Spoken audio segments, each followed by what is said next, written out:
Okay, wonderful. So welcome. I know there was many of you who couldn't make it live today, and I'm grateful that some of you could, so I have some actual company. I'm excited and I'm honored and I'm super grateful that there are others out there who are interested in exploring this subject matter and that we can create some community and company and dive in. My intention is that we, through this process, can all access more of our natural wholeness and our natural health and our natural capacities to regenerate, which is really our birthright. It's just such that we live in an interesting environment these days where I think that what's becoming obvious to a lot of us is that we actually need to participate a lot more than we did maybe 100 years ago in terms of our ability to detox and our abilities to rest, our abilities to receive, and our abilities to naturally regenerate when we have more of an environment that allows us to do that. So I'm going to go ahead and just start to dive in. And I guess for those of you who don't know me, I don't think there's anyone taking this series I haven't met in some capacity, but obviously I'm Ajaya Summers, and I welcome you. I welcome you all, whatever time zone, time of day you're receiving this information. I think that it's beyond time and space, and we will be sharing in a morphogenetic field. So even if you listen to this video a year from now, the information hopefully will still be alive and holding us. So let's go ahead and let me remember how to use these slides. It's been a while since I've done a course with slides. So just briefly, what we're going to be doing in the next month is I'm going to be taking you through a practice that I've developed over some years that I call core embodiment. And this will just be a pretty basic, but hopefully grounded and really accessible opportunity for you to actually grow this practice for yourself as a regenerative practice, as an actual energy practice that you can do at home. So each week I'm going to take us through the three main systems that this practice works with, which are the gut brain, the heart brain, and the head brain. And ultimately, it's really about discovering a kind of a core coherence where all three are one. And then each week, as we go through these different systems, what's going to be unique about this course, I would say, compared to some of my other courses, is that the emphasis will be on tonics, supplements, dietary things, other practices that we can do specifically for really fortifying and creating the spaces that we need for these different systems to be nourished and also to be able to eliminate, to detox, as well as the kind of the quality of safety or rest that we need for all of these things to happen. So that's just an overview. Next, I had fun. I think we assume what regeneration means, and I had fun looking it up. And I didn't really like any of the, the Wikipedia or the traditional dictionary terms, and I found sometimes that Greek or Latin or more biblical terms, definitions are more interesting. So I thought I'd just share with you all, just to start to connect us a little bit with the ancient roots, I think, of this word and really of this energy. So the theological term regeneration is a Latin translation of the Greek expression, which is palagenesia, occurring twice in the New Testament. And I guess the word is usually written palagenesia. What I think of when I hear that is Genesis. So the Greek make this connection with literally meaning a new birth. So there's different writers. I put some notes here just from this biblical text that I found. So there's references in Matthew having to do with the return of spring or the restitution of all things. In Titus, I'm not really that much of a biblical person, but I just kind of got a kick out of it. It denotes that change of heart elsewhere spoken of as a passing from death to life, becoming a new creature in Christ, being born again, a resurrection from the dead, a being quickened. So we'll see as we go into this a little bit more that really, at least for me, my Bible, my religion, if you will, of choice is really the embryo. Because we have these developmental codes or motifs or languages that are really organic wisdom that I think some of our religions actually are springing from in some way. They're so innate, they're so biological that for me, I think that that's as far back as we can go, is actually to the actual development of what we are. And then we have this little character, the axolotl salamander, who for me is kind of a mascot of regeneration. This one hangs out down in Mexico and maybe other places too. And scientists are taking a lot of interest in this little salamander, and that it is exhibiting incredible abilities to regenerate as our environment is changing and there's more toxicity in certain ways than we've ever seen. This little creature is actually learning how to adapt and regenerate, literally, brain cells, heart cells, new limbs, grow a new heart, grow a new brain. If you take a limb of it and put it somewhere else on the body, it will reconnect and regrow. And so they're taking a lot of interest at what this little creature knows how to do, and perhaps that it's something that we might be able to learn from or benefit in some way. I'm not really sure, but I think that she is cute and deserves to be our mascot and sort of interrupt some of the seriousness of this biblical thing that I went off into. But really, what's more of interest to me is that, and to us, I think, is that this container that I'd like to grow with us over this month and beyond, really, I think it's about how we continue to grow throughout the rest of our lives, is that regeneration it's like I said a moment ago, it's a universal organic wisdom motif. It's one of the most core evolutionary movement patterns in existence. Literally, it is the breath of life. And the way that this has come to me recently in kind of a simplified form is that, we know in breathing that our ability to exhale, to let go, is what actually allows our capacity to inhale, to receive. And when we're actually breathing, our cells have the capacity to regenerate, and we have the capacity to connect with what I think of as more of our heart's desire, more of our soulful essence, what brings us here, our destiny, if you will, the destiny that we're creating in each moment through being connected to our soulful essence, our heart's desire. And I feel that it's really from that place that we have the potential of having a fulfilling life, and really fulfilling who we are and who we came here to be and what we came here to share. So I'd like to just land these three sort of movement motifs as a kind of a fulcrum of exploration. And today in particular, we're going to start to go into the gut brain. And so really these themes more around detoxification, elimination, our capacity to let go. Through the next few weeks, we'll go into all of it and bring it all together. And really the gut brain, the heart brain, the brain, all work with these principles. But just for today, I want to kind of zero in a bit on our letting go capacity. So I liked this image in that, I think of the human being as more of a part of a ecosystem that, so many of our models that we've inherited and that we're still working out come from this kind of Cartesian model where we see the body as parts, and there's more machine language, and it's really based in separation.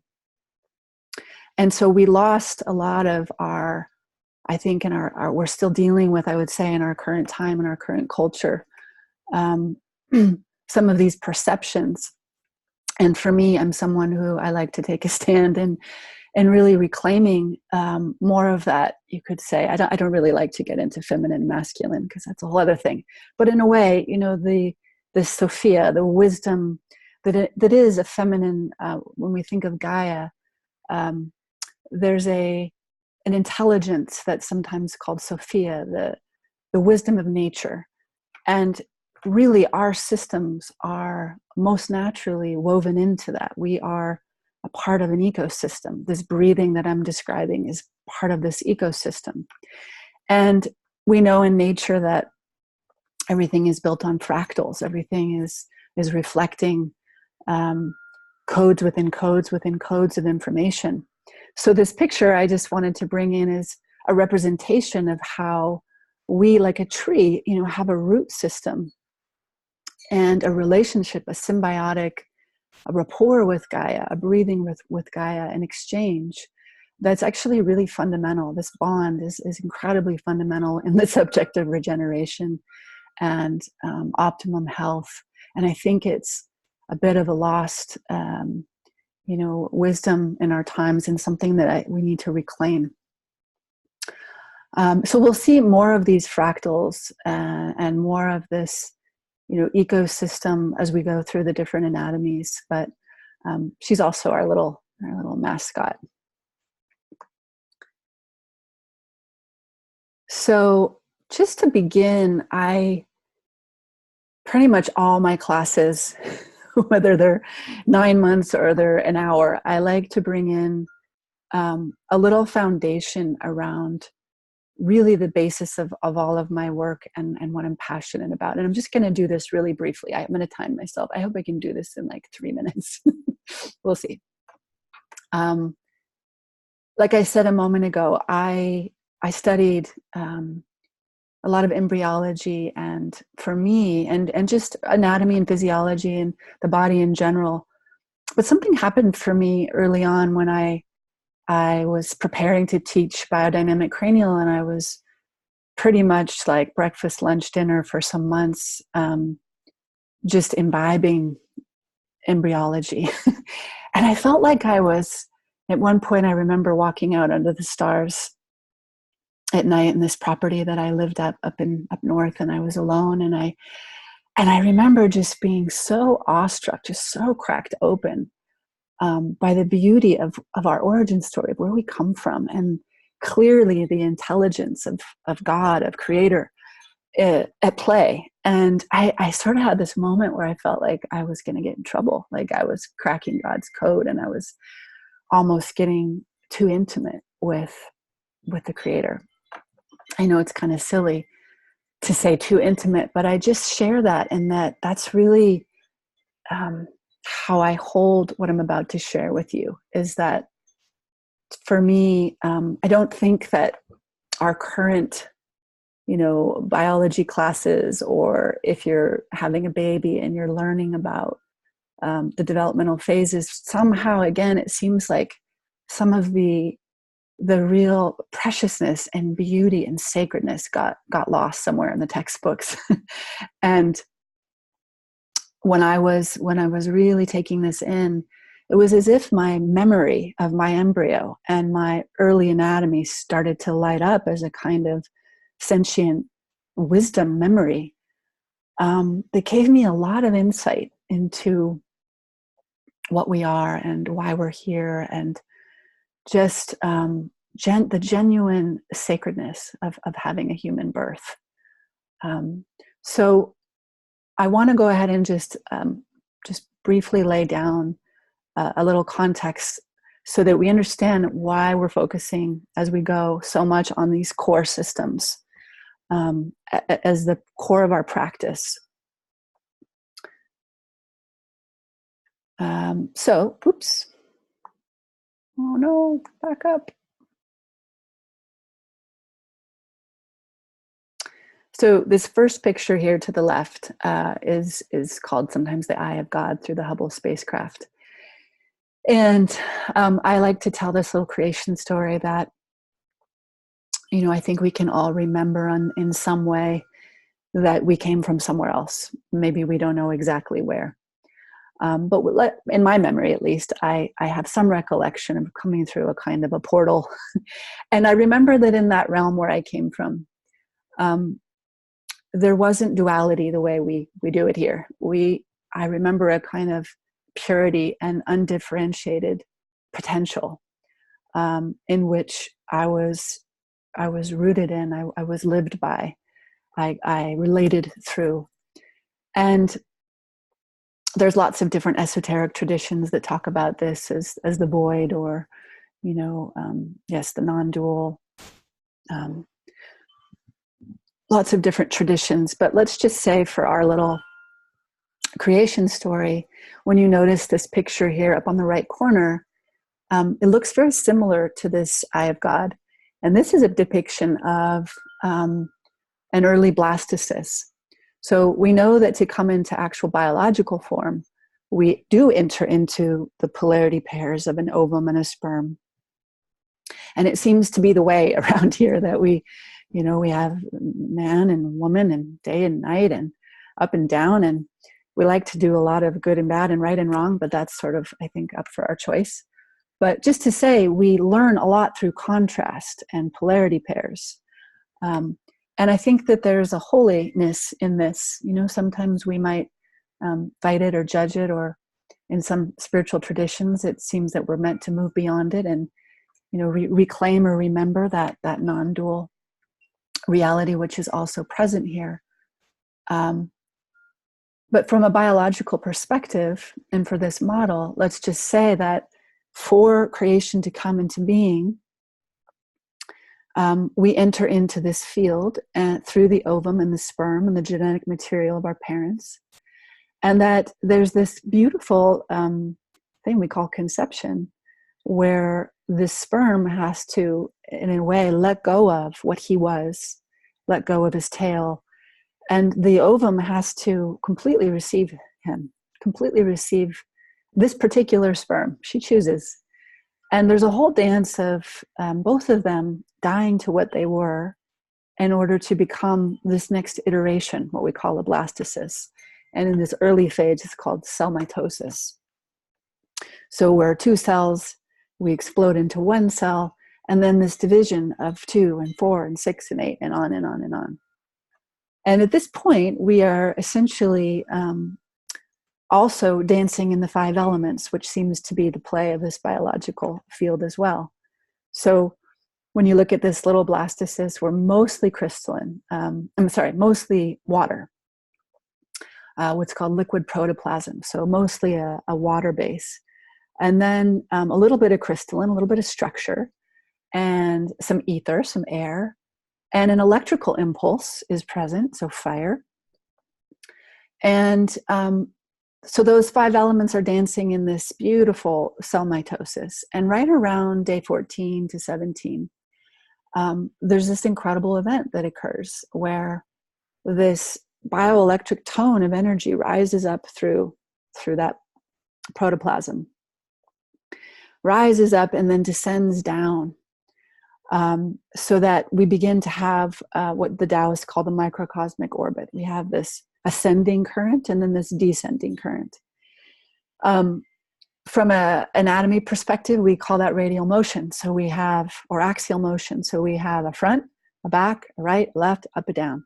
We start to have an organizing midline, a fulcrum.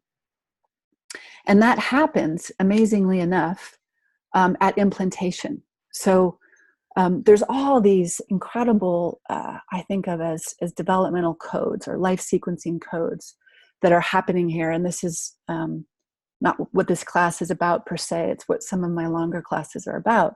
But I want to just name, because it's pretty exciting, is that implantation is one of these codes, and that really without rooting, without this moment where we actually find our belonging, where we are accepted. Because the mother, oftentimes, there's a lot of miscarriages that can happen at this point where a certain play of enzymes come in where she has to actually accept this, what might feel like a foreign energy to her, all of this play of enzymes and has to be secreted and happen in such a way where that little blastocyst can actually implant. And when that occurs, sometime around afterwards, this primitive streak event happens, like I said, which is more of an energetic event. But out of that energetic event, our 3 germ cell layers give rise. So this picture down in the lower right is a picture of that, our endoderm, ectoderm, mesoderm. The stem cell layers that give rise to all the different organs and tissues in our body. And we organize around that midline, around this line. So let me just show you the next picture. So only about 1 week later, I mean, we grow at an amazingly accelerated rate. 1 week later, the heart starts to come online. The blood's actually the first organ, and then the heart grows out of that. We've got a little primitive brain and nervous system. Already some of our visceral organs are coming online. And obviously we're in a symbiotic relationship with our mother. We're growing through this umbilical cord and placenta and yolk sac. And all of this growth and development is essentially occurring through the movement patterns that originally, from my perspective, arose from conception to primitive streak to the heart beating. There's a part of the practice that we're going to go into towards the second half of this call that will be more experiential. This breathing movement that you can see, this kind of C curve of the embryo. This is actually how we grow. So we grow through what's called form following function. Our heart develops out of the need for the function of the circulation of the blood. We don't just say, okay, I need a kneecap. There's actually the need for mobility to start to happen at the joints. And so joints start to develop. All of our forms develop out of movement and functions that are arising very organically. And what I think is important that I want to impart with this embryology is that our brain, our heart, and our gut, our enteric gut brain, are the 3 systems that are primarily being prioritized. So in other words, the potency, the life force, the mystery of what brings us here is literally moving between the development of the brain, the heart, the gut.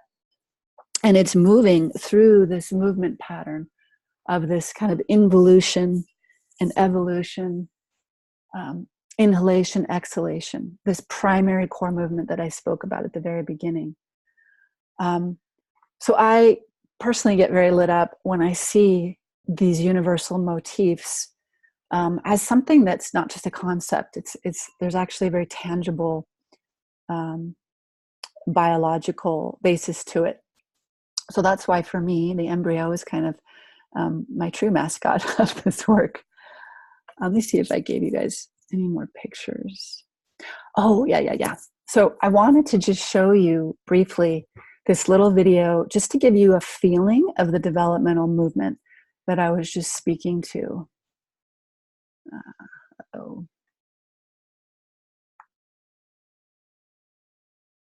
So if you watch really closely,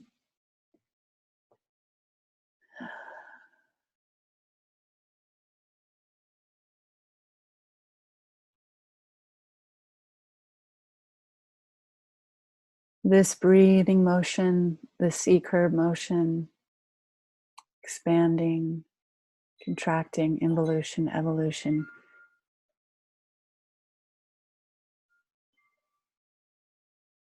This is happening a little faster than we actually grow, but it does a pretty good depiction.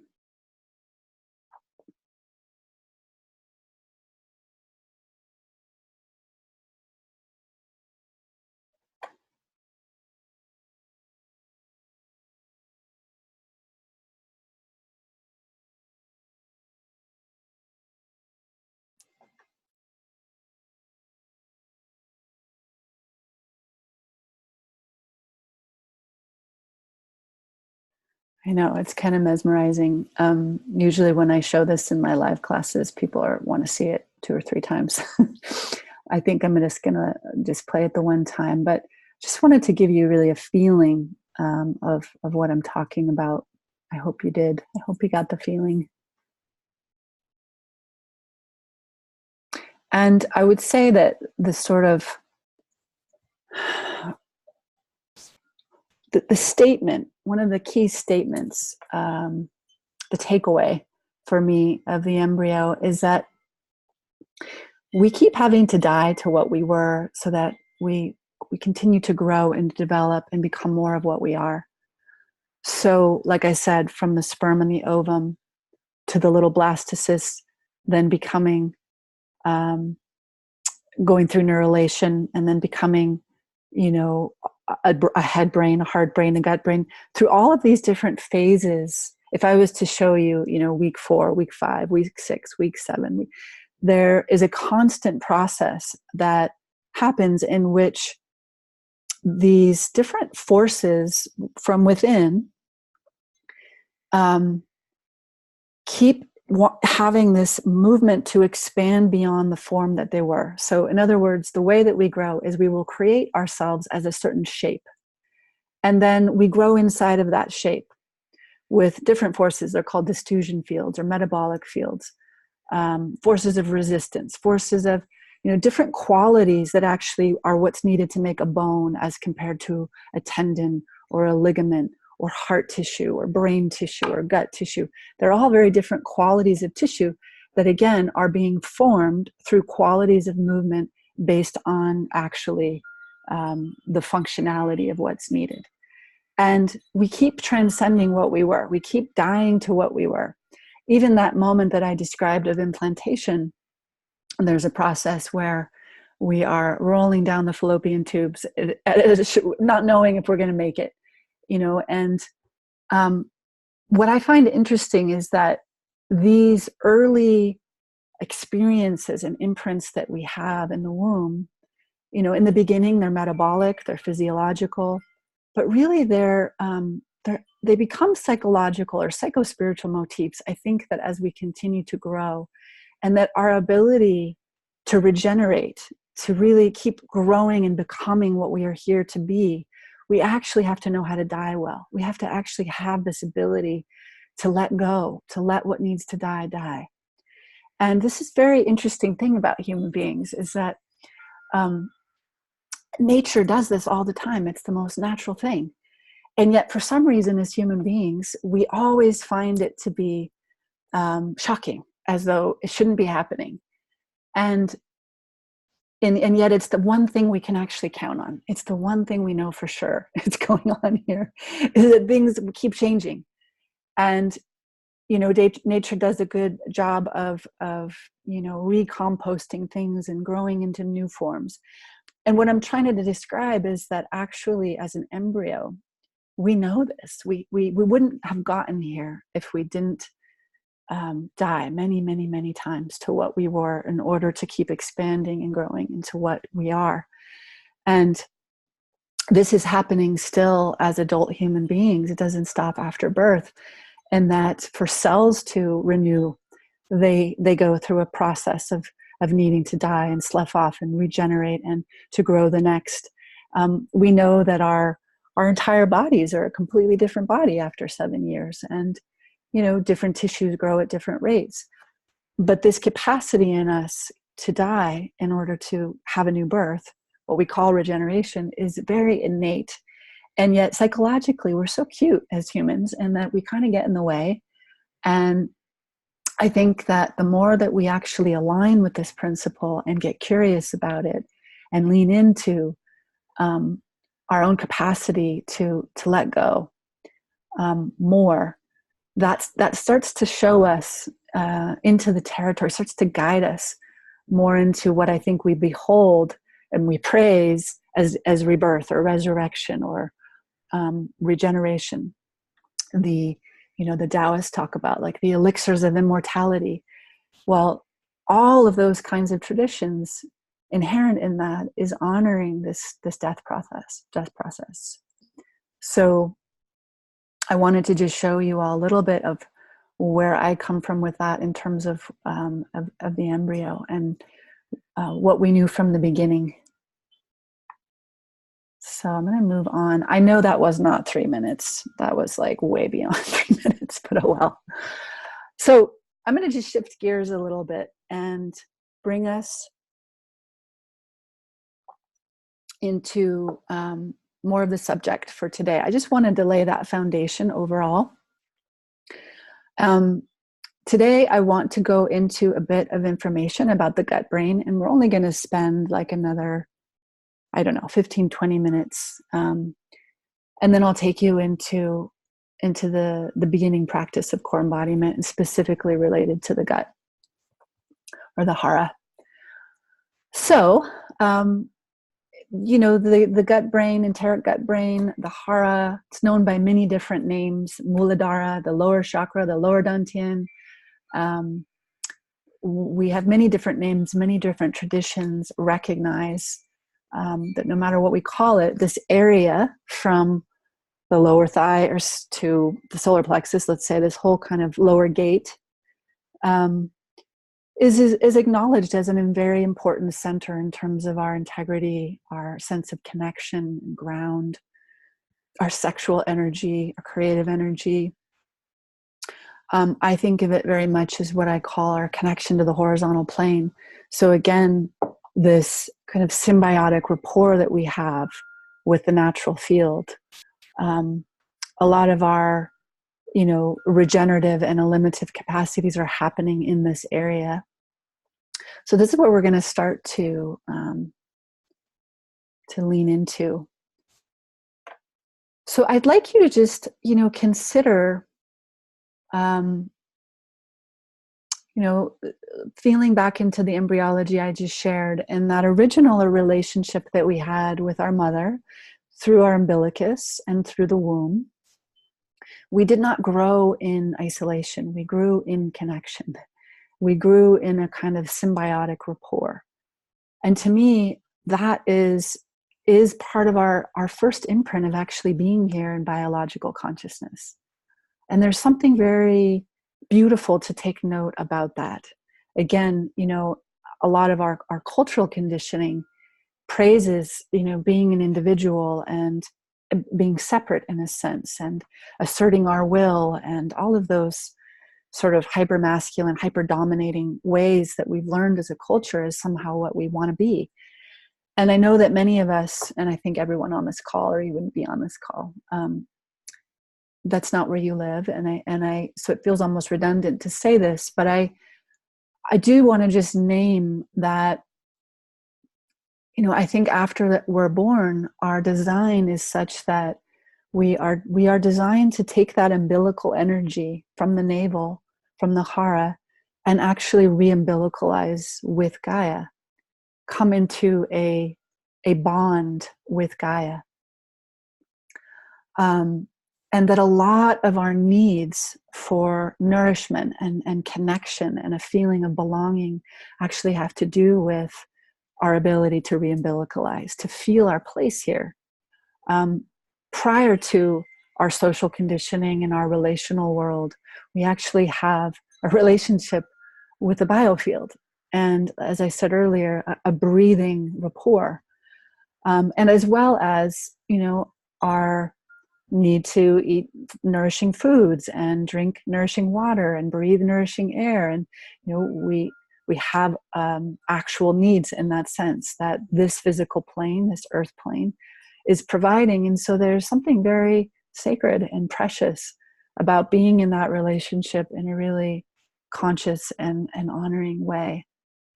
And there's all kinds of ways that we can do that, just literally walking outside barefoot, being with the sunrise, being with the sunset,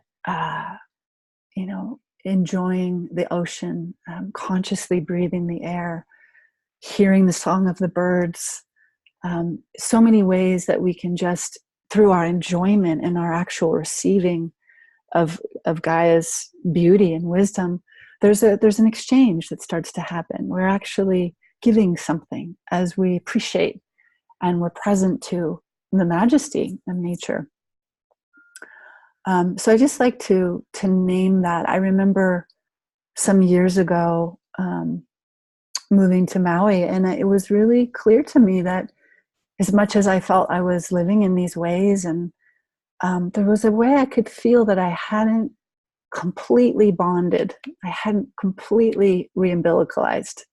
And I knew that I needed to be somewhere that was more of a dominated with the nature field rather than the culture field. And it was quite a profound time. And actually, what I now call core embodiment practice, it came to me in that time as I was spending, timeless hours in lying on the earth, breathing with the earth, beginning to reconnect with some of these early motifs and how they were moving in my body. So just to say, however that lands for you, wherever you are in that journey, I think it's a really important part, actually, of the health of this system. It's not just the things we do, it's about how we do them. So the other aspect of this I want to name, for those of you that are haven't studied the gut brain so much. So this is the area that's also known as the enteric nervous system, and it's basically the second largest brain in terms of neuroactivity, and it runs from the esophagus all the way down through the stomach into the small intestine, large intestine. There's more than 100 million nerve cells lining this whole gastrointestinal tract, all the way down to your rectum. And it's where your microbiome is basically meant to receive the food that you bring in, the water that you bring in, the nutrition that you bring in, and actually turn it into fuel, turn it into all of the different chemistry that we actually need. And so to the degree that this system is really nourished and intact is the degree that we're able to do that. So that's what I want to start to go into a little bit here. One of the interesting things is that obviously science and medicine is constantly evolving and growing like everything else. And it used to be more the idea that, that your gut brain was affected by your moods, which is true. But now they're discovering that it goes both ways. So if there are gut issues, often it creates a similar or an impact on brain states. So I'm just going to read you guys a little something that I found to kind of sum this up. Obviously, we could spend months just on this subject, so I'm just giving us a little broad brushstrokes. So your enteric gut brain records and remembers experiences, responds to all kinds of emotions. Its neurons or nerve cells are affected by the same neurotransmitters, which are little tiny protein messengers, as your high brain. So there's a bidirectional communication between your upper brain and your lower brain that's very unique to the body. And basically what I was just saying, if the gut is upset in the brain, just as the brain can upset the gut goes both ways. It's funny, yesterday I was having lunch with my partner, and we got in an argument right before the food came. And that's not a good time to eat when you're upset. And and I knew better, and we just sort of sat there in silence, kind of fuming, and which was fun. And then I had an upset belly. It was like there's so much sensitivity with our ability to digest, to, as I said, make things into fuel for ourselves based on the feeling tone in our inner environment. We'll go into that a little bit more. What else can I say here? The enteric gut brain is located in the sheets of cell lining the esophagus, stomach, small intestines, and large intestines. Major neurotransmitters such as serotonin, dopamine, glutamate, and norepinephrine are found in the enteric brain. this is a really powerful thing to know, is that 95% of the body's serotonin is actually produced in the gut, and along with the major cells of your immune system. So your whole inflammatory response and network takes place largely here. Your enteric gut brain also makes benzodiazepines, which is why something like Valium and Xanax can actually affect us.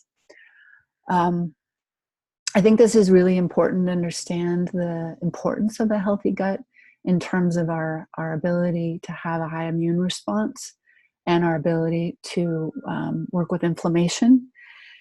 And serotonin is incredibly important in terms of, our brain states. It's a very antidepressive, sometimes known as the ecstasy molecule. So as we go into our practice, just good to kind of have a sense of what we're connecting with here, the intelligence that's here. And we often refer to this area as, our gut feeling or our gut wisdom. And we also have our womb wisdom here if you are female. And I think even for male bodies, embryologically speaking, we all come from the same. And so even if you're in a man's body, you have a womb space. So much of the way that we perceive our world is through here, ultimately through our heart and our gut. Becoming really one coherent core is where we can find a trustworthy guidance system. And most of our information is being taken in here and then translated to our brain for understanding and then meaning. But much of it is just very primal, instinctual feeling level, sentient feeling level. And that's really how this is designed. So here's a quick little chart on, again, this process of how your gut brain affects your central nervous system. And this is one of the things I think we're all seeing these days, is that because our environment, there's so many toxins and things producing inflammation, that there's a lot of what's called leaky gut or dysbiosis happening, which is connected to pretty much all autoimmune diseases and a lot of the mysterious symptoms a lot of people have. So this is just a little breakdown of this in this chart, where we can take it from any direction. But let's say we have dietary stress or environmental stress or some kind of environmental trigger, which then starts to affect our neural activity, our mood change, our perception, our emotion, which then starts to bring changes into synaptic activity and plasticity, which starts to alter neurotransmitter levels. So our chemistry, our brain chemistry, our blood-brain chemistry. A lot of what's going on these days, and I'll talk about this more with the EMFs and GMOs and glycosulfates and all these things that are not actually biocompatible, starts to break down the blood-brain barrier. And that's really what inflammation is about. It's a response in the body that's trying to actually ward off those toxic elements from getting into our organs and disrupting the different communication systems in our cells. So then the immune system kicks in to try to ward off that feeling of threat. And then, like in this little diagram, it says we can start to have a leaky gut experience after a while, when there's enough inflammation, enough immune reactivity, enough of a sort of a feeling of attack. And then eventually it just breaks down more and more and more of this microbiome. And I think that when people are actually at the point where they're, in a disease process, this sequencing has already been going on for quite some time. So there's a kind of a breaking down and a breaking down and a breaking down. Did I say anything in my little quote here that I didn't say?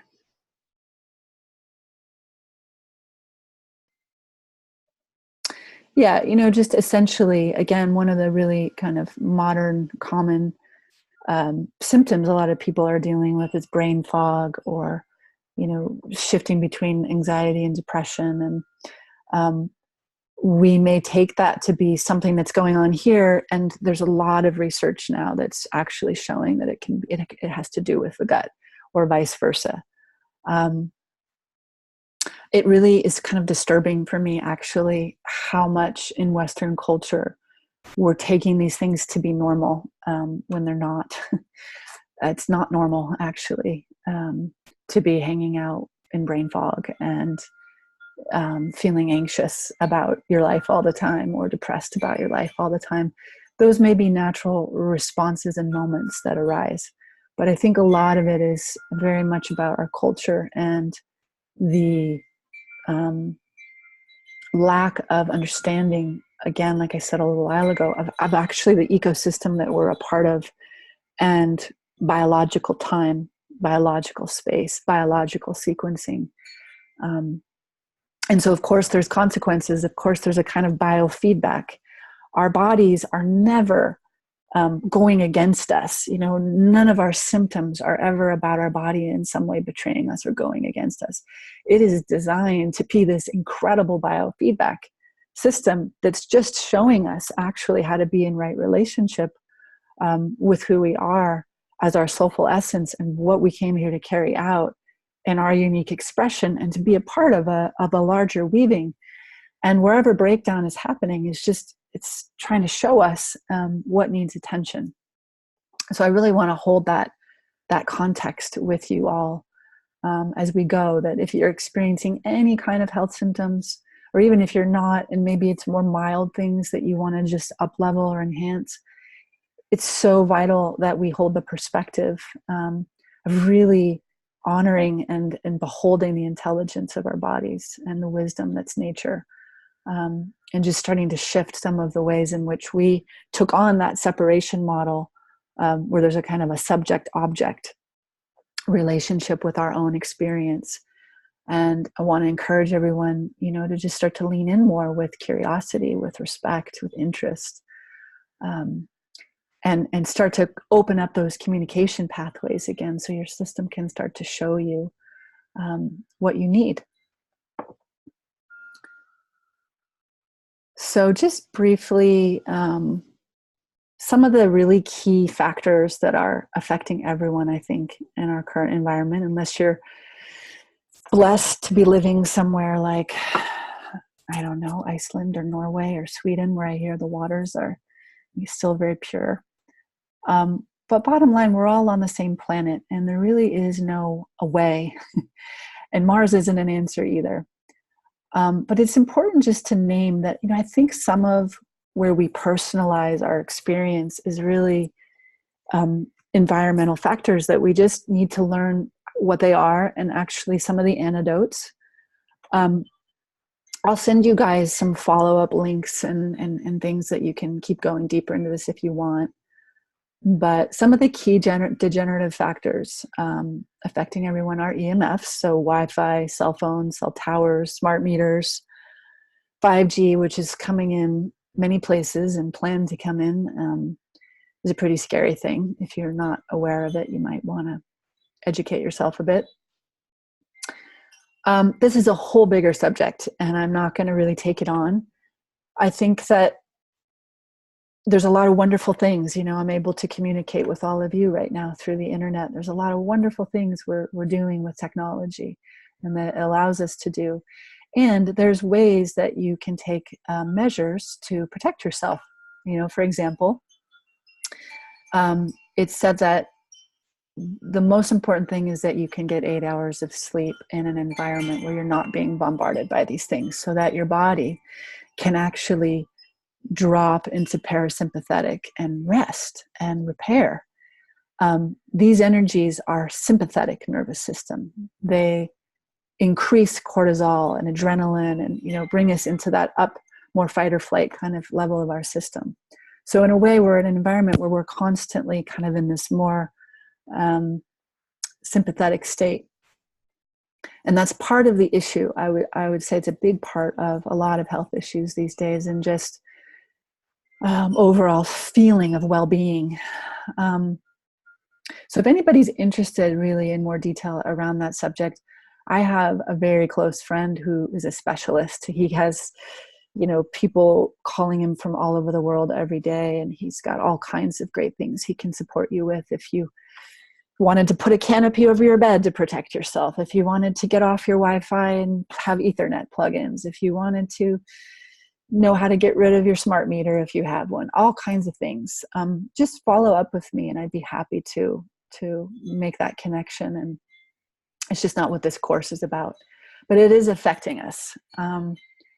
Also glycosulfates, which is also known as Roundup. A recent study I read, it's pretty much just everywhere. Even if you totally eat organic food, it's just infiltrated. It's pretty scary. In Mexico, they're just out there spraying everywhere all the time. There's just no education about what it is and what it's doing.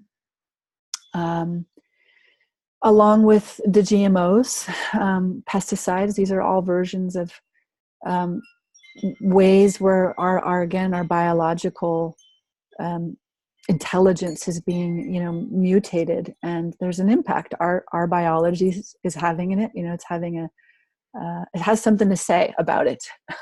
And one of the main things is breakdown in the intestinal lining. And leaky gut and the breakdown there is a lot of what gives rise to a lot of other conditions, and also makes us more vulnerable to parasites, to viruses, to bacteria, which are everywhere all the time. It's just that generally we want to have a strong immune system that can ward those things off. So just to take that into consideration, how all these things interconnect. Another aspect is heavy metals, which are also in the pesticides, in the chemtrails, what you see, these planes spraying and weather modulation, all kinds of things in that's pretty scary. Same thing in vaccines. They're finding heavy metals in vaccines, in the petrol, in the air we breathe, in the pharmaceuticals, if you take any scary amounts of heavy metals. So again, these are subjects that we could take on, every single one. Vaccines, big subject. Chemtrails, big subject.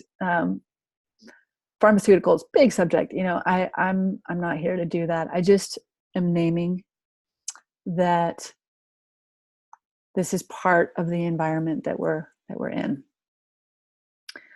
Also, for a lot of us, we don't realize that personal care products, so lotions, shampoo, makeup, a lot of these things carry endocrine interrupting toxins that are actually something we can control.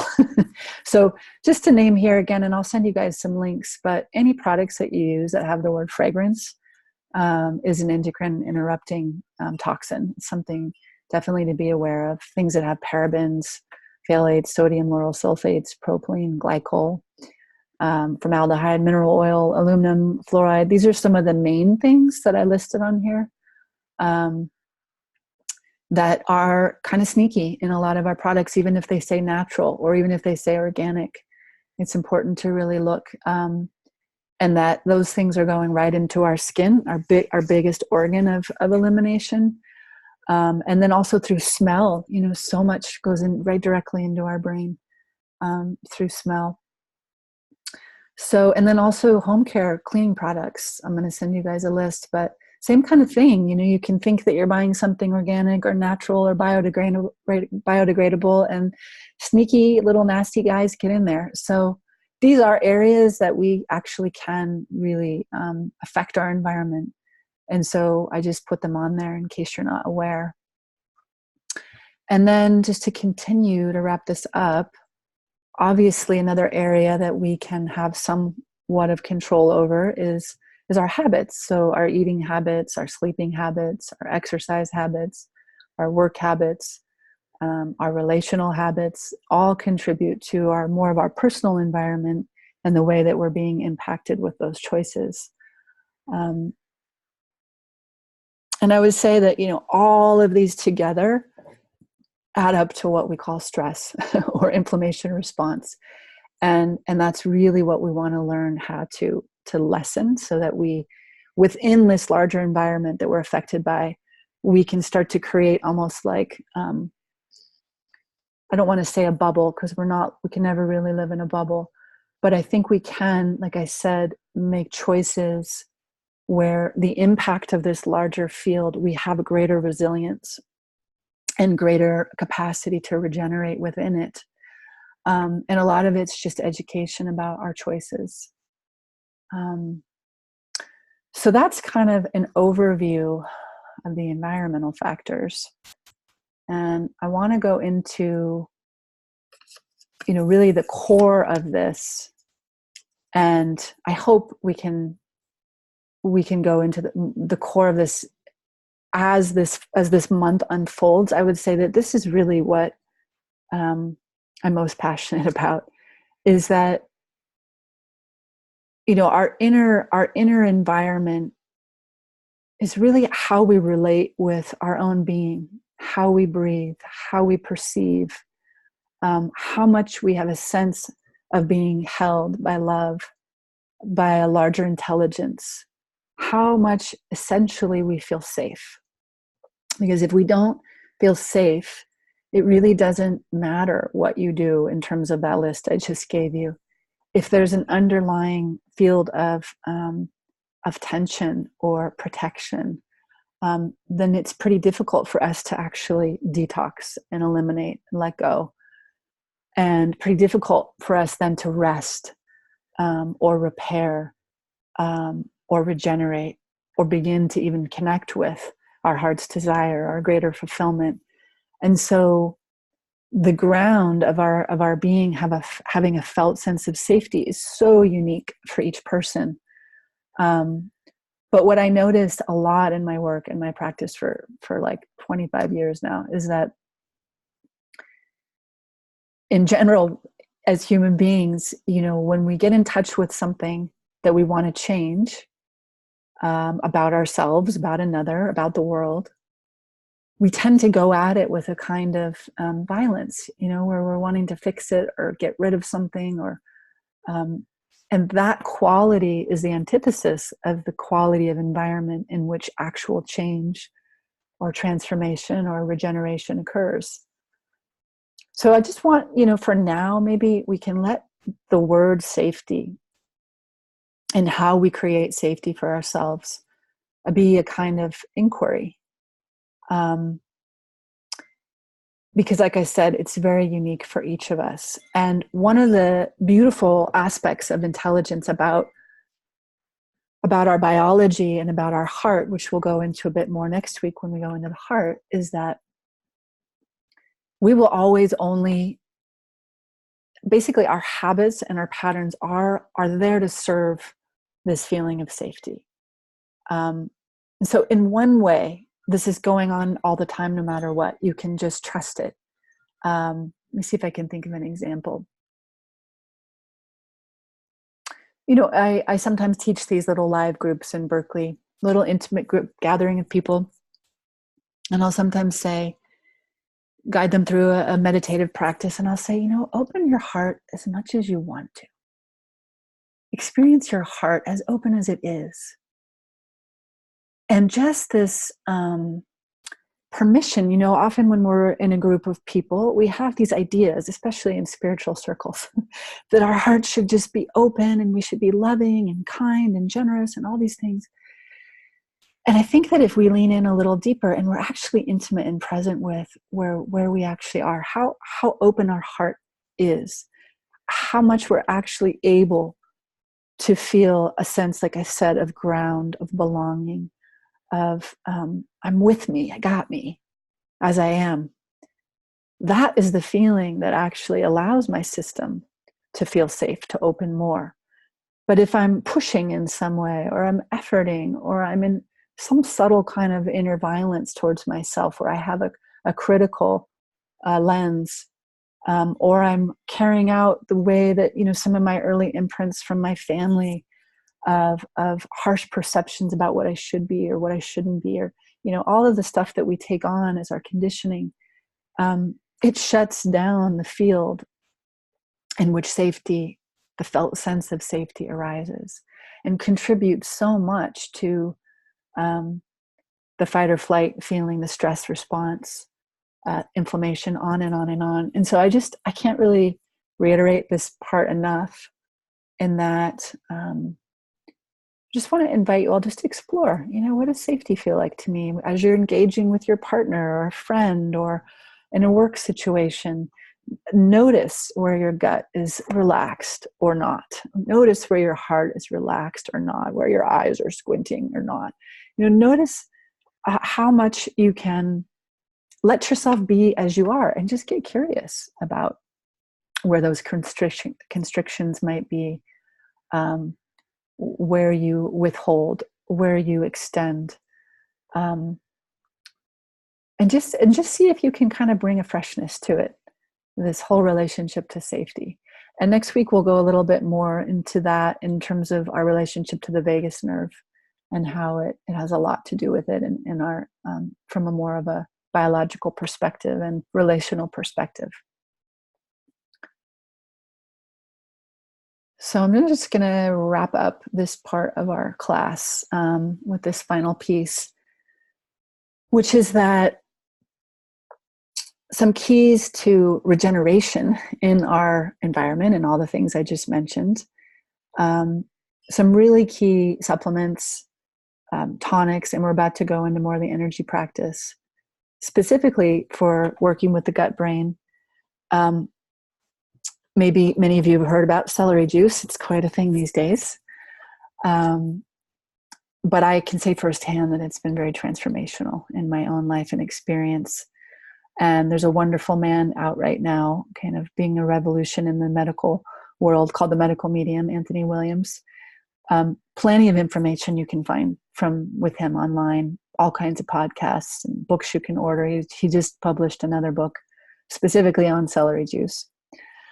But it seems to be an herbal medicine, an herbal tonic. And when it's juiced first thing in the morning, in the way he describes that you do it, with a cold press juicer, and you have it first thing, it seems to be an incredibly potent way to dramatically reduce inflammation in the body. And from his perspective, a lot of the autoimmune diseases and things like Hashimoto's, lupus, eczema,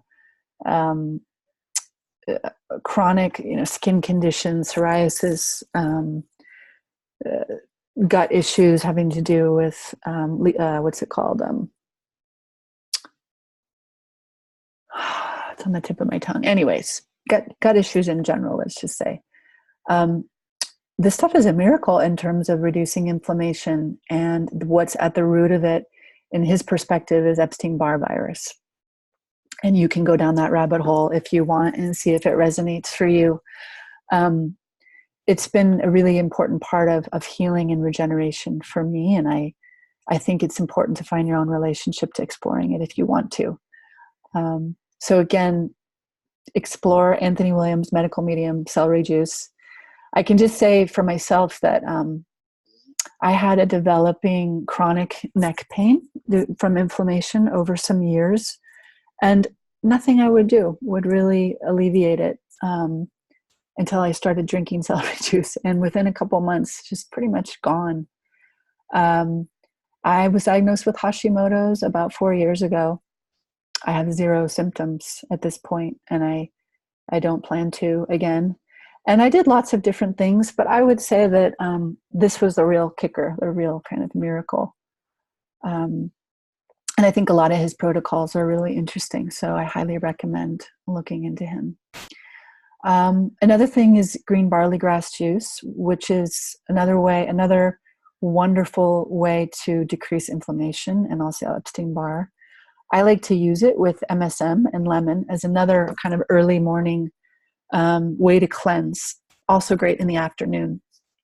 MSM can be a little bit energizing, so I don't recommend doing it at night. But I often will alternate between these two things and sometimes do them both, not at the same time, but near each other, in terms of a wonderful way to let the morning hours be a way of really letting your body hydrate and also cleanse. I would say that that early morning time is when our bodies hopefully have rested and we're in a natural detox process. And it's really great and important to let that detox continue and also to hydrate. So both these things have a lot of minerals and electrolytes and all kinds of wonderful things for cleansing the liver and the gut and the gallbladder. In the beginning, when I was drinking the celery juice, I literally felt my brain being lit up and cleansed. And then I felt my thyroid being cleansed. I could feel it, moving around into different areas.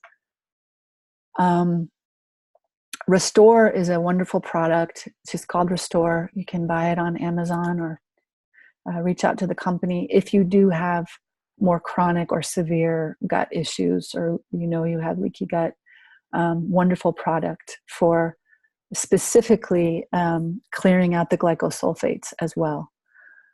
The other thing I want to recommend is a friend of mine, Cass Phelps, and I'll send you guys in my follow-up his website, but he developed something called 5 Signals. And their products all for healthy microbiome, mostly fulvic and humic minerals, probiotics, electrolytes, just really, really wonderful for a healthy gut. And then he has a whole protocol in terms of when your gut is healthy, we're designed to be in touch with our needs, basically, for water, for proteins, for fats, for sugars, for minerals. And once you get your system into more of a natural, healthy baseline, we want to be able to listen to those needs and serve those needs and keep everything flowing really well. So that's a whole world. If you want to check out Cass Phelps and his products and information, I'll send you that. And then lastly, CBD is like on the rise, and it's it's a mega, mega, mega industry at this point, and there's so many different kinds and choices. But I just want to name that I do think it's on the rise because it is an antidote to a lot of these environmental toxins, and specifically the EMFs. And my friend I mentioned a little while ago, who's an EMF expert, he's actually been really studying the subject and is making some specific CBD products that are a synthesis of some other essential oils and supplements to really target working with this whole blood-brain barrier and really protecting people. And he feels like it's kind of, just Mother Nature's way of responding to the call of the time, and that the field is obviously responding and listening and hearing that. If you've noticed, there's a lot of CBD. So I'm happy to connect you with his stuff and his products too. And obviously, now you can just buy it at the health food store, which is awesome. So you can do your own experimenting. But I think it's another really great way to get that whole endocannabinoid system, which I can't claim to really understand that well myself and speak very eloquently about. But I've experimented with this quite a bit as well. And my sense is that it gives us a kind of resiliency or buoyancy or a feeling of protection. So for now, I'm going to just leave you with these to explore. And I want to take us into the final part of our call, into some actual energy practice. So I'm going to just pause for a moment, take a sip of water.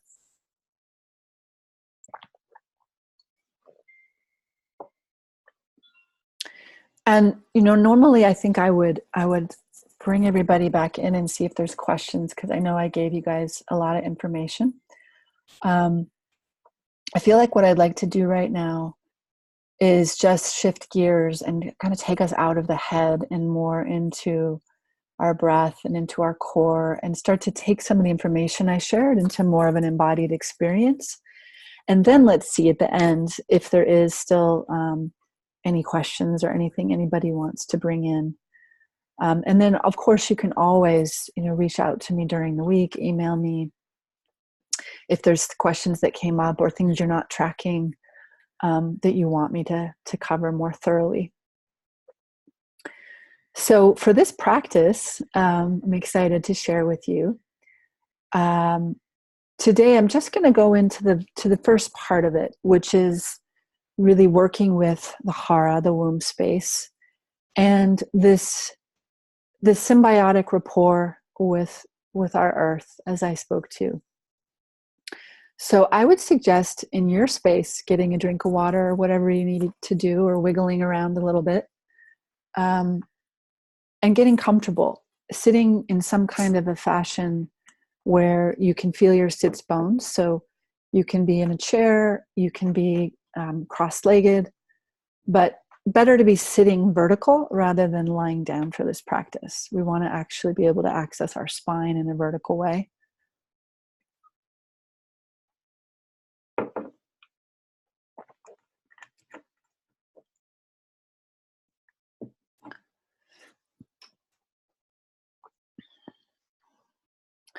So I'm going to wiggle around in my seat. And what I also like to suggest is that you open up your belt or your pants or whatever you're wearing so that your waist is really open, both for you to breathe and also that you can rest your hands comfortably. So go ahead and actually rest your hands somewhere around your navel, your hara, your womb space. And find a good fit. I like to actually put my hands on my skin, so underneath your clothes, making that skin-to-skin contact. And you can go ahead and close your eyes at this point and just listen to my voice as I guide you, and go wherever it's true for you. My guidance is here to support you in receiving a more intimate connection with yourself. So really, in just feeling however my words can guide you and support you.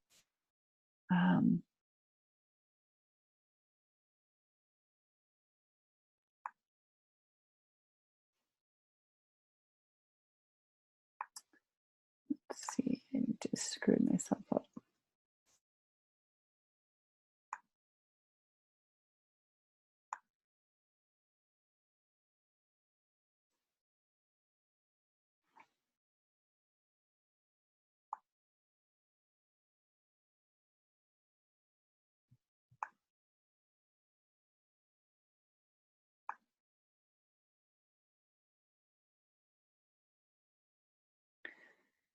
Just give me a little tech moment here, guys.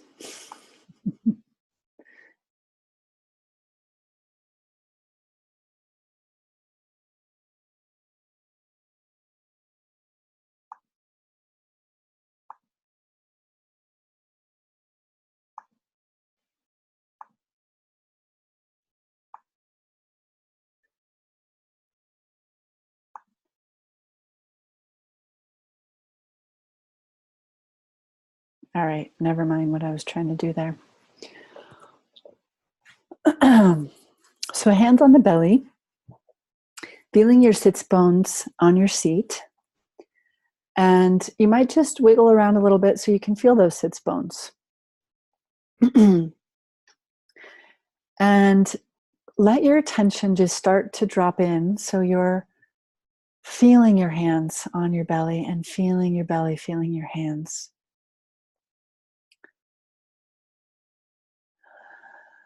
If you like, you can just take a breath into the touch of your hands, feeling your belly expand. And as you exhale, feeling your navel come in towards your spine, and just a kind of an emptying, letting go. And as you breathe in, a very generous in-breath, expanding your belly, breathing into the touch of your hands. And as you exhale, just letting go, emptying, feeling the navel coming in towards the spine.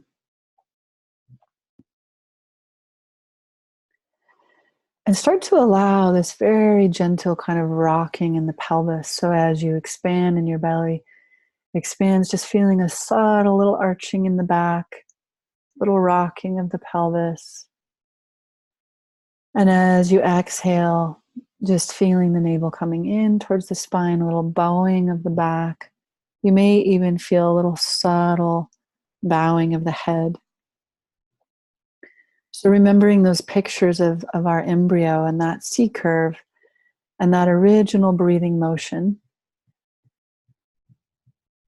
And as you're remembering those pictures and remembering your inner embryo and that first breathing with life, with this biofield in your body,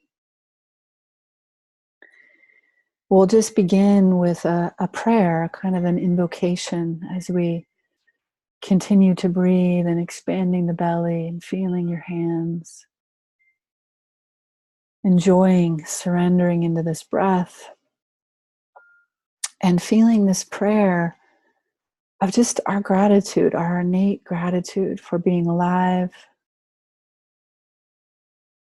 breathing into your aliveness, however you sense the vitality, the warmth, the pulsations of your blood, your heartbeat, your touch. Just inside yourself saying, thank you for my life. And breathing in life and breathing in this gratitude. Thank you, thank you. And as you exhale and emptying and emptying and emptying, thank you for my life.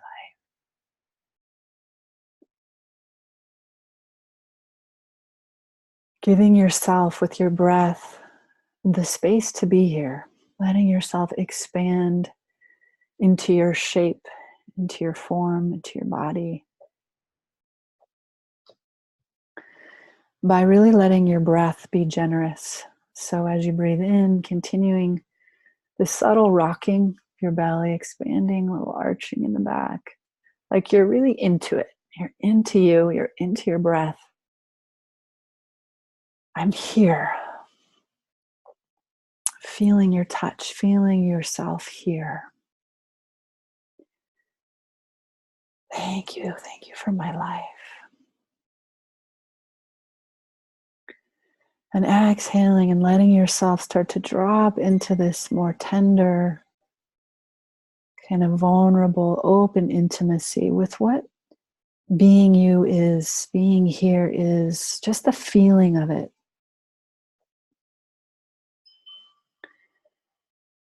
Letting your gratitude start to hold you so that you can be more intimate with you as you are.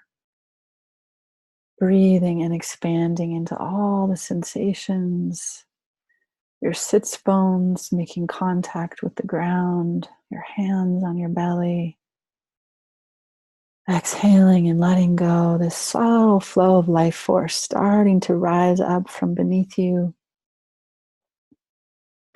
Letting your attention deepen down lower and lower and lower beneath your hands, beneath your belly, beneath your perineum. Like a root system just dropping down and down and down. This kind of tender, vital innocence. Like you're reaching down into this memory of your connection, your bond with Gaia. Inviting that memory to become refreshed and vivid. Extending your breath, extending your attention, extending that root system down and saying, thank you for my life. And as you breathe in, drawing that energy, that breath from below, letting yourself start to receive the sense of ground underneath you, that you are invited, you are welcome to take up that space. To drop your perineum, to drop your genitals, to let the whole lower gate just start to melt and open, inviting this breathing rapport where you're breathing in and receiving and exhaling and emptying and letting go and offering yourself, letting go and offering. I'm here. I'm just here. And I'm enough. And I belong. And feeling your place, just feeling your place as you feel your belly holding you, your hands holding you. Letting yourself expand and fill more of you with this breath, this life current. Taking your space, giving yourself permission. And we're just igniting this very basic essential movement as we breathe in, expanding the belly, letting the arch of the back begin to open up. A little bit of expansion through the back body. You're feeling more of you. And as you exhale from your belly, exhaling and exhaling, and a subtle little bowing and curving, and a little subtle bowing of the head to the heart, and a little rocking of the pelvis. We're retracing this movement pattern that I showed you in the beginning, this embryonic breathing, our most natural, innocent, the breath that reflects our original template of wholeness, of belonging, of connection, just simply being here, being you. Giving thanks for all of the experiences, all of the moments that have led you, that have grown you and developed you, that are part of your cellular matrix right this moment. Giving thanks for all of it, honoring, respecting all that has led you to this moment by breathing in this deep, full breath, allowing more of you to be here, more vitality, more life force to flow, and exhaling and emptying this quality of trust that I can let go, I can empty. As you let the next breath just take you and fill and fill and fill and fill, feeling this flowing connection from below, entering in, beginning to grow a kind of a potency in your belly space, your womb space. So bringing the attention here again under your hands and sensing and feeling the warmth, any qualities of potency, vitality, life force, pleasure. You may also experience warmth or light. And we're just going to start to bring in a little bit of a sound to generate even more awareness here in these tissues and grow more potency here. So the sound that I want to invite us to make is the sound WOWA, like WOWA. And this is a very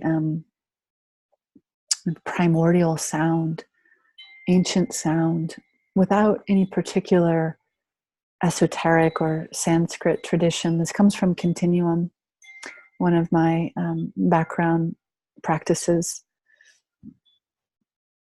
So as you continue to feel a spreading beneath you, your root spreading, a kind of lateralizing, as you let your root relax, your belly relax, your genitals relax, without pressure. It's more just like this invitation to soften, to open, and to really be intimate with yourself as you are. So as we go, if you notice places that aren't so open, or there's places where there's pain or constriction, just giving yourself that that loving warmth of, it's okay. I can be with me here. I can stay with me here. I can stay with my experience. And notice what happens when you allow yourself the warmth of you to behold maybe places that feel more tight, and just give them space, give them room to breathe. So each of us are going to be unique in that way.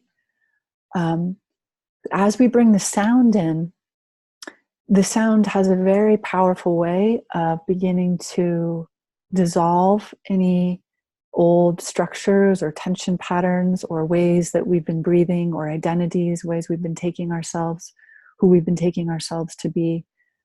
Essentially, our breath is the way that we repress or suppress emotion, suppress our experience. And so we tend to breathe in very habitual ways. And much of it we actually learned from our mother in the womb, the way she breathed, the way that her mother breathed, and on and on. Much of it's very ancestral, kind of an imprint.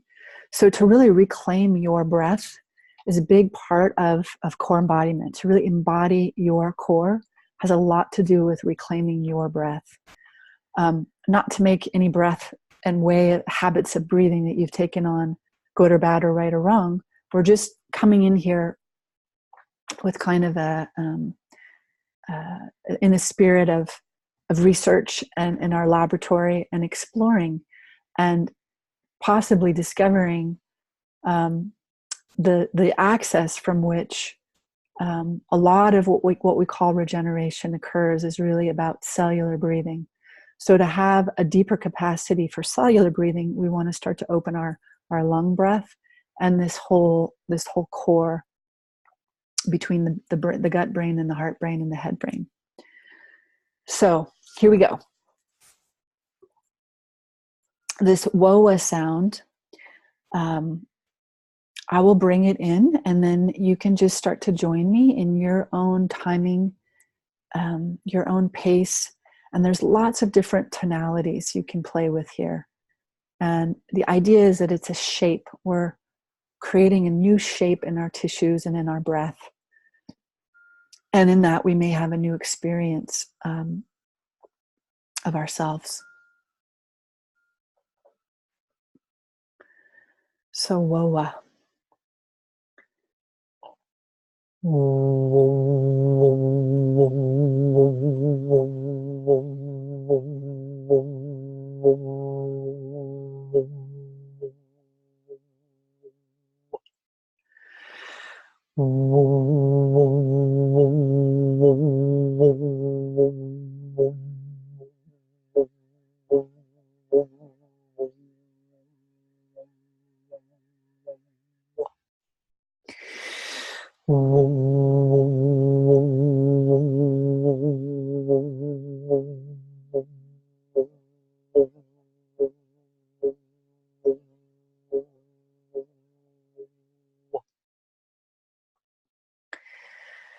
So as you're inside with your sound, the alchemy of this is your touch, the sound vibration, and your awareness all coming together and bringing you into deeper contact with your hara, with this space here. So let's just go in a little longer, bringing those three aspects all together.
So in your own timing, just letting the sound go, exhaling, letting that next in-breath come and filling and expanding into your belly, into your hands. And exhaling and emptying and letting go. Navel coming in towards the spine. Subtle bowing, melting of the head towards the heart. Little curvature in the back spine. And just emptying and emptying and emptying and letting go. Exhaling. And as you're ready, letting that in-breath come in and filling and expanding the belly. And the head slightly falls back and the eyes subtly lift towards the crown and a subtle tilting of the pelvis. And just enjoying the expansion of the in-breath and filling and filling. And as you're ready, exhaling and emptying and emptying and emptying and enjoying any pleasure, sensations of warmth, flow, vitality pulsing through you as you bow and surrender and exhale, pelvis tilting, head towards the heart, exhaling, emptying, emptying, emptying.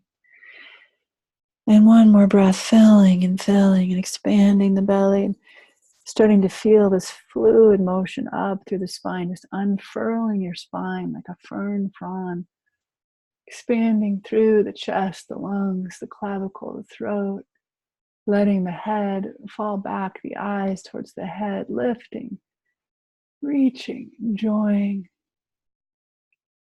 And as you surrender into the exhale, letting the head subtly bow, and emptying and emptying and emptying and exhaling and falling in and in and in.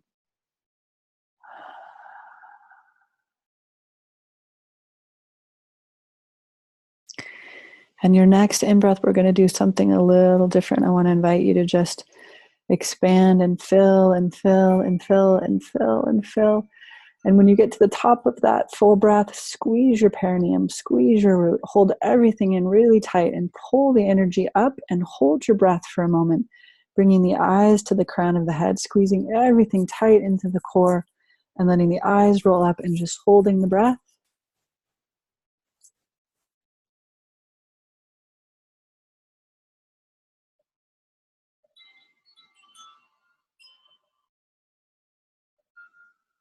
And as you're ready, exhaling and letting go. So we're going to do 3 breaths like this, and it's a little difficult to guide this part because each of us have different breath capacity, different lung capacity. So please know I get these questions all the time. It's fine if your in breath is just and then a hold for a couple seconds and then a letting go. Really just be with your capacity. It will grow over time. The main point here is that we want to fill as much as we can from the root, from the ground up, belly, diaphragm, heart, throat, all the way to the brain. And then this root lock, this kind of mula bandha, we squeeze, we retain the breath, drawing all the energy up. And then we bring the tongue to the palate. We can lift the eyes to the crown and we just hold everything in. And then you're just being with you on the inside, just being so intimate with this breath retention and feeling your heartbeat, feeling the vitality, being on the inside. No right or wrong of this, just enjoying. So let's try that again. Deep breath up from the earth through your perineum, expanding through the belly and lifting up into your chest, your heart. And when you're totally full at the top of that breath, bring the tongue to the palate, retain the root, lift the eyes to the crown and hold the breath in.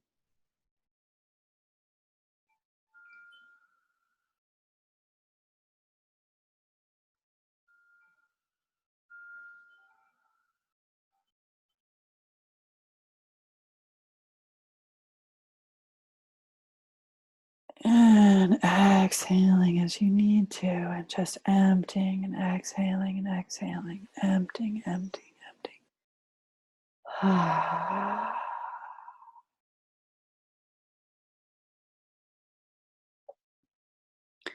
So one more breath like that, filling up from beneath you, breathing in through your perineum, filling your belly, and you can even let it fill into your back body, your kidneys, your adrenals, just filling, filling, filling as much as you want to take in this precious vitality, life force, breathing, breathing, filling, filling, filling, filling.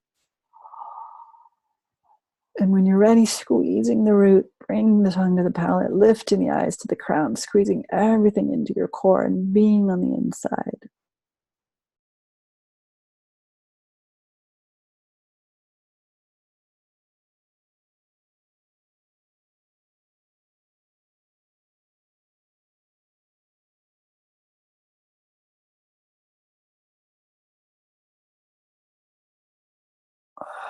And emptying and letting go as you're ready.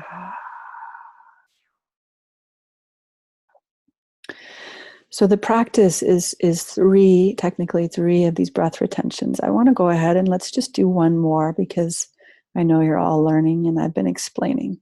So let's see if we can give this one more deep, full breath into the belly, through the root, filling and letting your spine just unfurl, creating more space, lifting and lifting and lifting, and squeezing at the root and holding the breath in, and tongue to the palate and eyes up and shoulders back, space around the collarbones.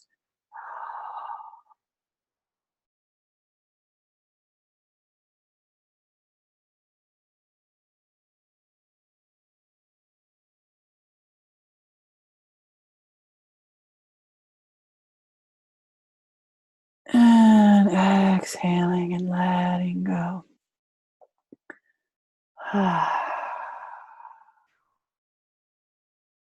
So we'll just rest here now. Just let your natural, normal breath return. And we're just going to rest in a kind of open attention, just noticing what's happening in your natural breathing. Continuing to breathe deeply and smoothly, and just continuing to stay with you, receiving any new flows of information, life force, sensations, openness, warmth, pleasure. Just breathing and receiving you, receiving your experience.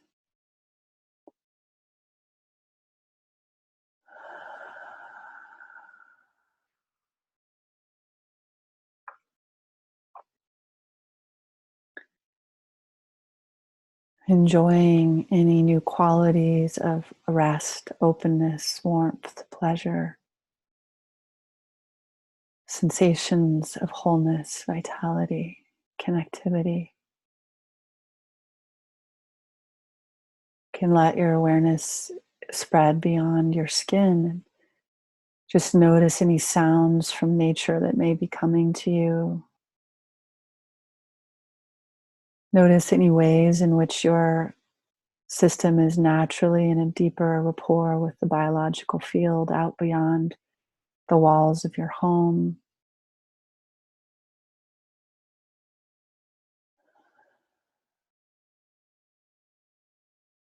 And we'll just take a few more breaths, just resting, just being here, enjoying.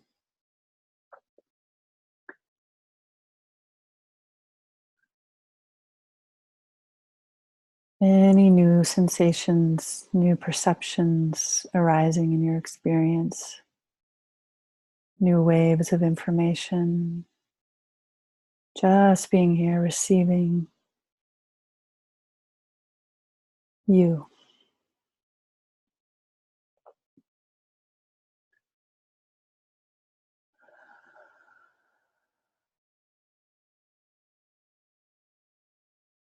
If there's any little subtle movements or adjustments that want to happen for you, or any little subtle tributaries of energy or movement that are opening up, just letting that happen.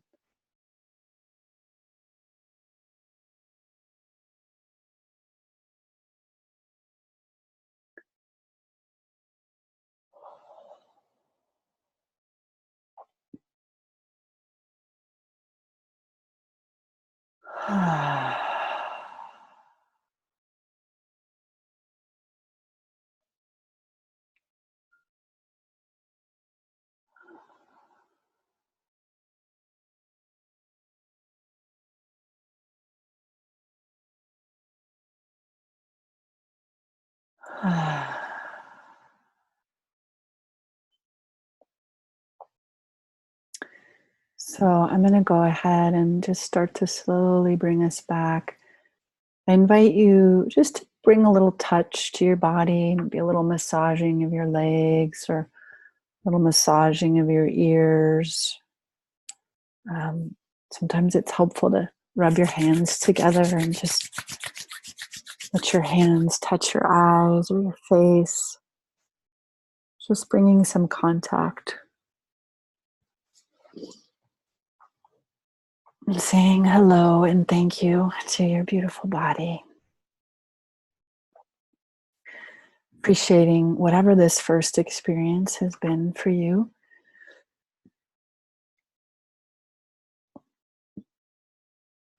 And as you're ready, you can just slowly start to let the eyes soft gaze. And we're going to just finish up our time here and just see if there's any questions or anything anybody wants to share, as well as I'm going to just run by you all a little homework if you're interested.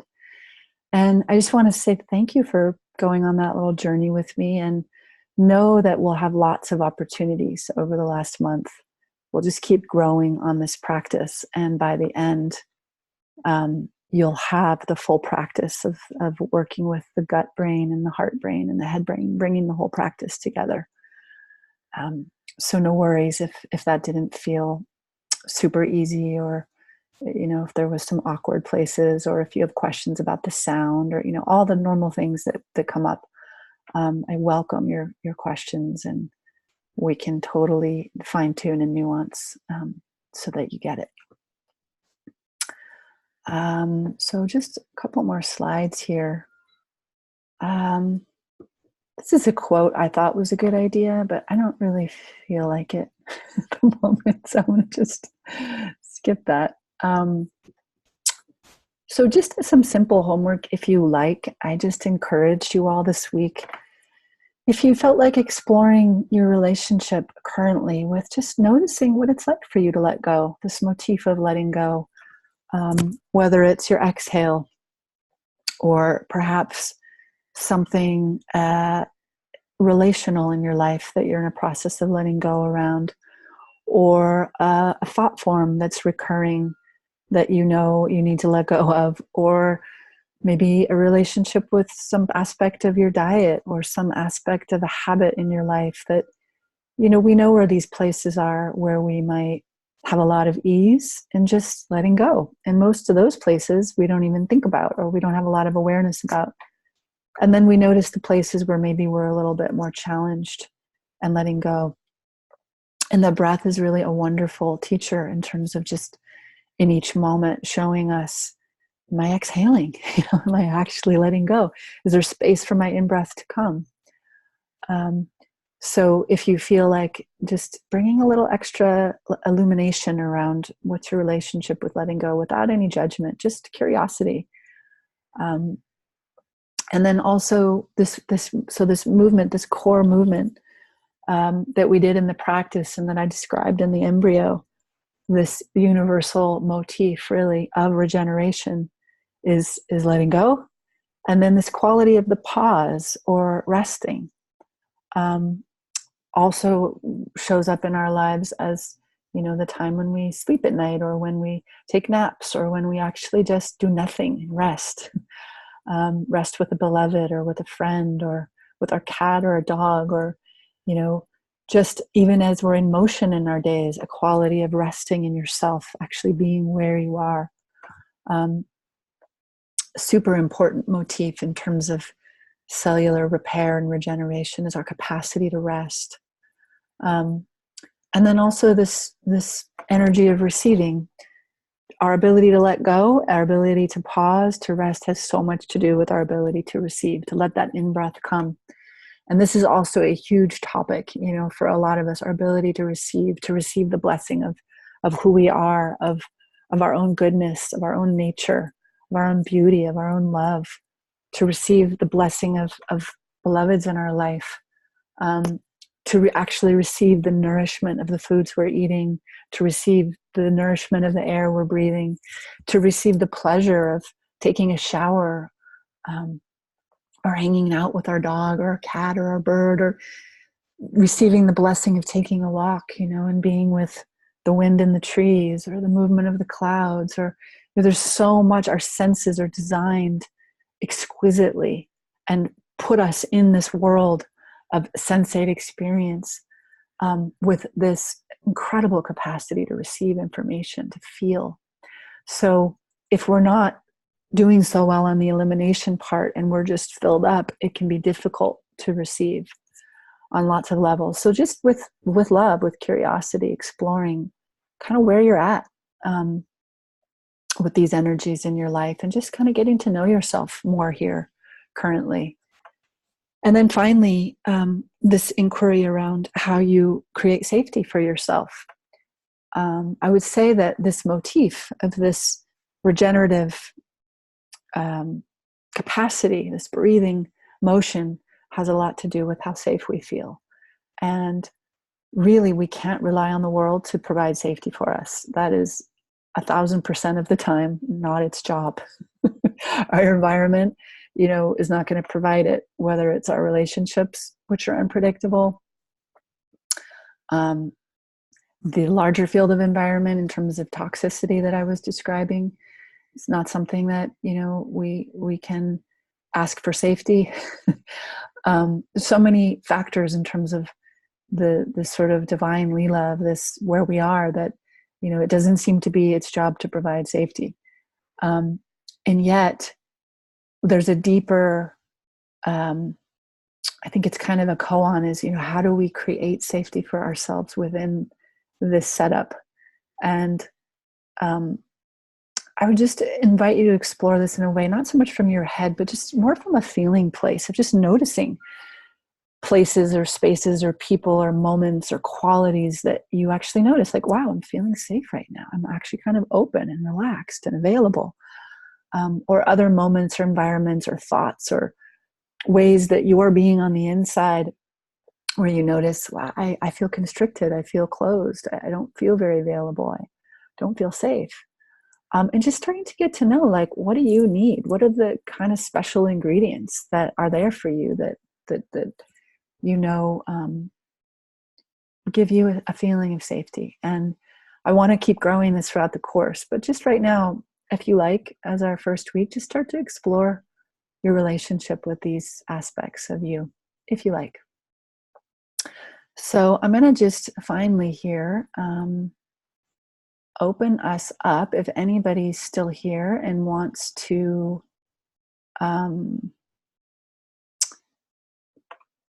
open up your audio or your video or both and just say hi.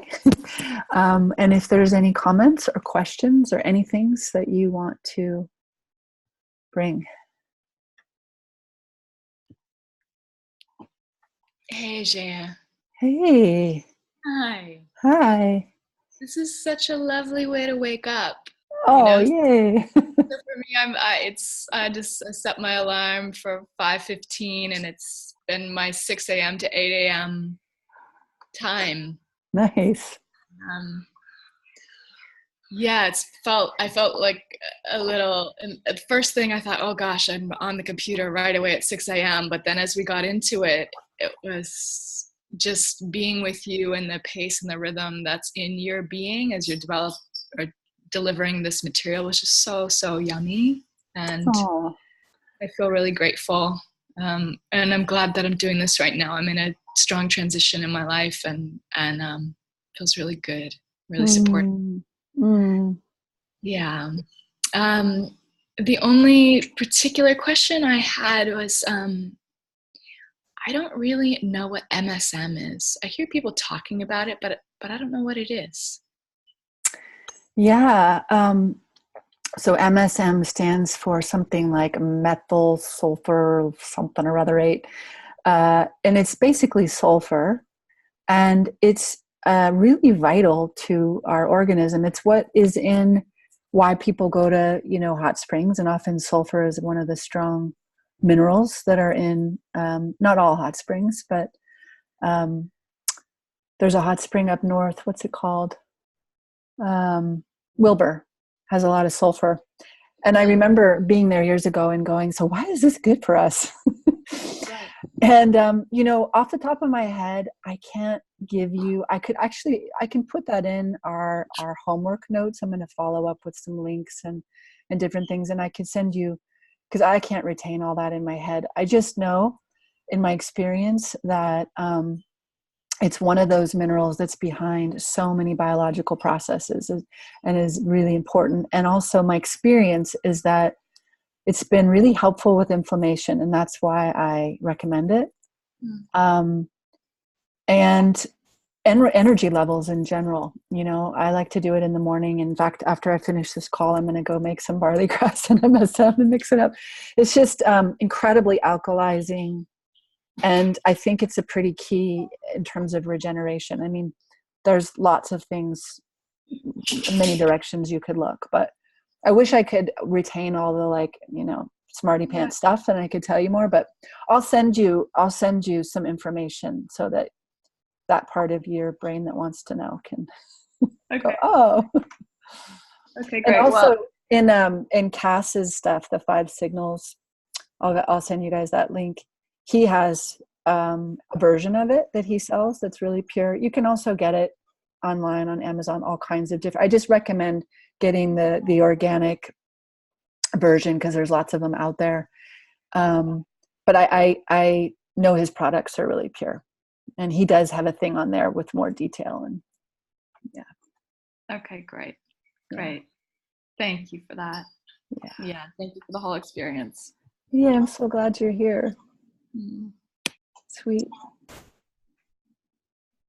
Someone else have any questions or shares or anything you want to bring to presence yourself? Just thank you for that. The process was really nurturing and just feels really good. No questions. Okay, beautiful. Thank you so much, Hillary. And there's other people here with us, but they didn't make it to this first call, so I'm really grateful that I think you two are the ones who showed up, and just to feel your sweetness, your company, your presence, and your appreciation now means a lot to me. So thank you.